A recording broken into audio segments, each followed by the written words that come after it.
Unë do të vjoj të diskutoj për gjitha zhvillimet e ditës së sotme. Mua në studio është bashkuar zoti Ilir Demalia. Përshëndetje, faleminderit zoti Demalia, kënaqësi që bashkoheni me ne. Komentin e parë dua patjetër për këtë metodë të re, strategji të re që po ndiqet në Komisionin e Ankimimeve dhe Sanksioneve, duke risur në vëmendje se janë kutit e qarku Tiranë dhe Fier, që pritet të rinisin numërimin javën e ardhshme, me kërkesë të dy anëtarëve të KAS-it, pasi kërkesat në vetvete të Partisë Demokratike rrëzohen. Është kjo një metodë e re që po zgjedh Partia Demokratike për këto zgjedhje, si e lexoni? Partia Demokratike po provon gjitha format dhe mënyrat për të kriju idenë se këtu është bërë një masakër zgjedhore. Kur të gjithë i kemi parë zgjedhjet, janë zhvilluar në mënyrë të qetë, nuk ka pas incidente, megjithatë Komisioni zgjedhor po bën shumë mirë që i merr në rishqiptim, dhe letë numërohen përsëri, nuk ka asnjë gjë të keqe, është e drejta e atyre që e kërkojnë këtë, por kam përshtypjen se në fund do t'i kthehet prapë në bumerang Partisë Demokratike për votat që i kanë vjedhur njëri tjetrit. Dhe atëherë nuk e di me çfarë teze do dalë, Sali Berisha dhe kryesia e Partisë Demokratike. Unë nuk mendoj që rinumërimi i votave do të rrëzojë rezultatin e zgjedhjeve, dhe është diferenca e jashtëzakonshme. Jo vetëm diferenca, por nuk ka mund të ketë gjëra të vogla këtu atje siç ka kudo në botë. Kudo në botë nuk ka zgjedhje perfekte. Por nuk ka asnjë shans që të përmyset rezultati i zgjedhjeve. Këtë mendoj unë. Dhe kështu do të ndodhi, dhe po ja përsërit prapë, do të shohim në fund të këtij rinumërimi se ato që kanë qenë më të interesuar për të rinumëruar kutitë e votimit janë ato që kanë pas luftën brenda llojit. Pra, shohim që dali, le të presi, ne tash jemi bë qesharak në gjithë botën, që nuk dhe Kosova, që është një shtet i ri dhe me probleme të mëdha, e nxjerr rezultatin marrëna 24 orësh, maksimumi 2 ditë. Ne kemi 1 muaj, kanë marrë zgjedhjet, vazhdojmë numërimin, do të vi shtatori, do të fillojë parlamenti. Kjo tregon se kemi certifikuar rezultatin nga KQZ-ja ndoshta deri në shtator, sipas llogaritjeve në fakt, edhe të zgjatjes procesit të rinumërimit. Mendoni ju se nuk do të formohet qeveria në shtator, do të përsëriten zgjedhjet? Absolutisht jo. Pra, në vetvete kjo është një absurd. Dhe në këtë absurd, Partia Demokratike ka kohë që i lëviz, pa kuptuar se ç'po bën me veten e saj. Unë po të them, le t'i bëjnë zgjedhjet, janë allojnë zgjedhjet, komplet t'i bëjnë mas 6 muajsh. Më keq do dalin rezultat Partia Demokratike. Partia Demokratike nuk kupton ku është, ose nuk do t'a kuptoj. Kaq është problemi. Çfarë fiton, sipas jush, Partia Demokratike me këtë strategji të re? Nuk është kjo strategji e Berishës, nuk ka Parti Demokratike, duhet ta sqarojmë një herë mirë këtë punë. Nuk ka parti, nuk është parti më ajo. Kupto? Ajo është një klan, një sekt që quhet sekti familjes Berisha. Kaq. Mendon ti se funksionon si parti ajo? Si funksionon si parti ajo kur ky njeri ankon kodin zgjedhor, ankon kur gjitha ja ka aprovu vetë. 2008 e bëri ky. Kodin zgjedhor e aprovoi vetë ky. Edhe këtë të dytën herë vetë ky. Rezultati shkon bën Nenin Basha dhe thotë tash nuk e respekton Nenin Basha se i kanë vjedhur zgjedhjet. Po të njëjtën gjë tha dhe Basha, atëherë pse u hoqën Bashën? Se Basha pat rezultat më të mirë se ky.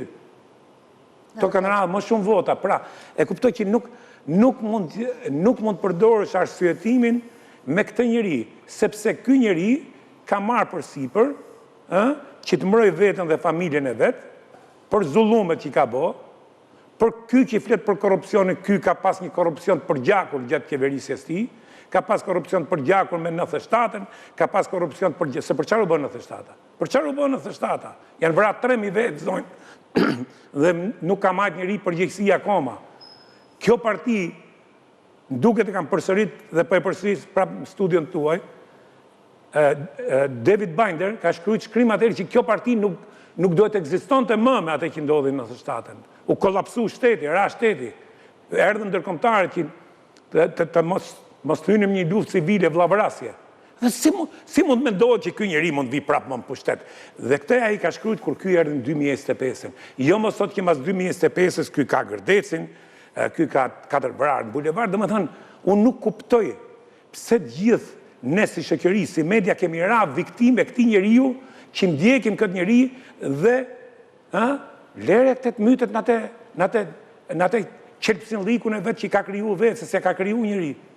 Lere të mytet aty me gjitha ato ushtarët për plumbi që i ka mrapa, galoshet që i ka mrapa. Lere të shkoj, dhe kështu të shkoj kjo parti. Kjo parti, a i do të tërheki deri në varë me vete dhe do t'i marri dhe këto me vete në varë si ato besnik të Hitlerit. Okej. Zoti Demalia, unë duaj që ndalemi pak tek ajo që më thej, që i gjithë ky procesi rinumërimit mund t'i kthehet Partisë Demokratike në bumerang sa i takon votat mund dhe ke Partia Socialiste që mund të ketë ndryshime rezultati, por brenda partive. Partia Demokratike me që antarët e saj në kase kërkojnë në fakt, të gjithë çështjen e rinumërimit edhe ata kanë patur ankimime. Debati kryesor ka qenë Ilir Ali Mehmeti me Jurita Tabaku, Aulon Kalaja e ka bërë publike kërkesën e tij dhe nuk janë të vetmit. Prisni ju ndryshime në ndarjen e mandateve sa i takon kandidatëve? Nuk për këto emra që i përmenden në radhë parë Aulon Kalaja ka një numër shumë të vogël votash dhe nuk mund të arrit përmbysë rezultatin. Për sa i përket Ali Mehmetit dhe Jurita Tabakut, mund të ndryshojë diçka. Por kjo prap nuk është problem i zgjedhjeve, kjo është problem i partisë. Pra, përse ne problemin që ka partia, kjo parti që i pretendon se do të sjellë demokracinë, do të sjellë zgjedhje me standardet larta, këto nuk kanë standart mrena partisë vetë. Domethënë, unë nuk e kuptoj, sinqerisht nuk e kuptoj, ose ndoshta nuk di të kuptoj unë, që një parti që bën primare, nuk respekton primaret, dhe pastaj mas primareve bën gjithë të dallavere mrena kush t'i vjedhë njëri tjetrit, dhe hudhen e myten si çakent me njëri tjetrin, dhe ne duhet merremi prapë me këta, vetëm vrafshin atje ku janë, se ka faj njeri. Kto e kanë pru këtë gjendje. Pra, në anën tjetër, Jurita Tabaku dhe Ali Mehmeti duhet të tregonin më shumë dinjitet dhe integritet, sepse ato vota që kanë marrë, i kanë marrë në emër tyre. Pra, dhe prap shkojnë me Berishën në Europë, Jurita, dhe mallkojnë Shqipnin, jo për Ramën, le ta mallkojnë Ramën nga mjesi deri në darkë, më intereso fara, mallkojnë Shqipnin kur e quajnë vend i karteleve, kur nuk figuron si vend i karteleve, kur e quajnë vend terrorist, kur nuk figuron si vend terrorist Shqipëria, në të kundërt. Pra, ç'është kjo? Ç'është kjo për çin e bën këto? Këto tregojnë një urrëtie për shqiptarët dhe prandaj ka ardhur puna që Edi Rama mbretëron, sepse nuk i do më njeri këta. Nuk i do më njeri. Këto po shkojnë keqe më keq, dhe ato që ndjekin këtë parti sot sa janë, pjesa më e madhe e tyre janë të kapur nga Berisha, duke filluar qyme dosjet e sigurimit, dhe janë të kapur dhe gjatë qeverisjes ti për privilegjet, për favoret, për tokat që kanë zaptu, për bizneset që kanë hape për gjitha. Kështu që nuk mund merret më seriozisht. A ka defekte pushteti sot? Pa dyshim. A ka korrupsion? Pa dyshim. Por, apo lëviz, me hapat nga dalëshën, po të sigurt, dhe këtë ta thot dhe Bashkimi Evropian. Ajo, si ka emrin e Bashkimit Evropian, tha që në shtator do të ketë Shqipëria zgjerim.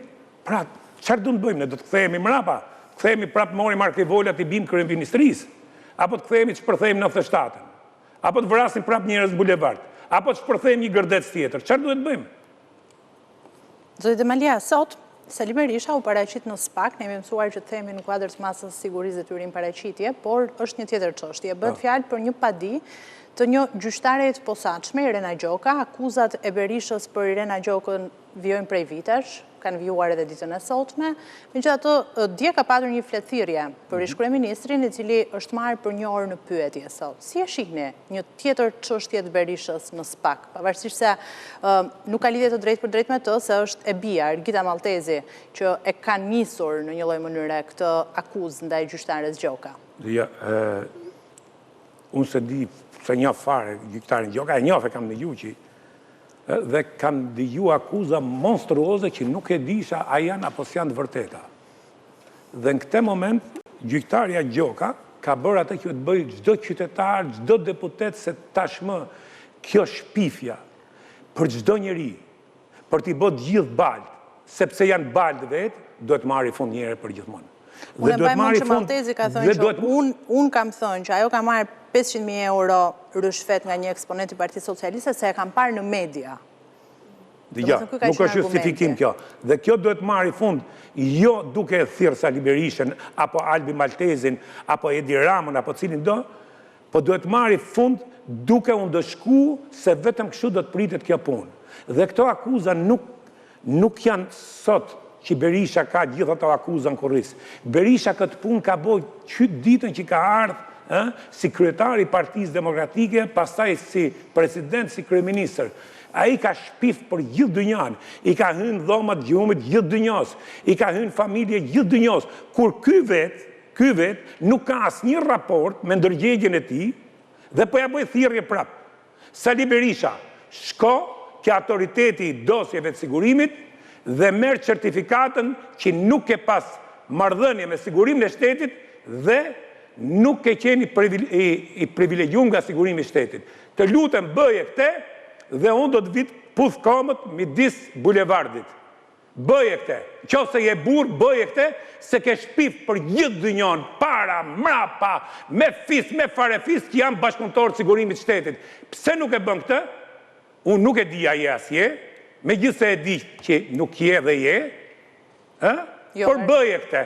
Bëje këtë, zoti Berisha, edhe pastoroje vetën nga kjo herë, fillon nga kjo. Jo, nga retorika juaj duket sikur jeni i bindur. Jo, s'jam i bindur, të bëj një detyrë, se ky nuk ka lënë njeri pa shpif, pa sha, pa në të mudhe, nuk i ka hyrë gjëm. Duhet i jepet fund kësaj kulture që shpif. Njerëzit kanë familje, njerëzit kanë fëmijë, njerëzit kanë një jetë, njerëzit nuk mund t'i prekësh njerëzit su. Dhe kush? Monstrat e spionëve të sigurimit të shtetit që kanë qenë PD.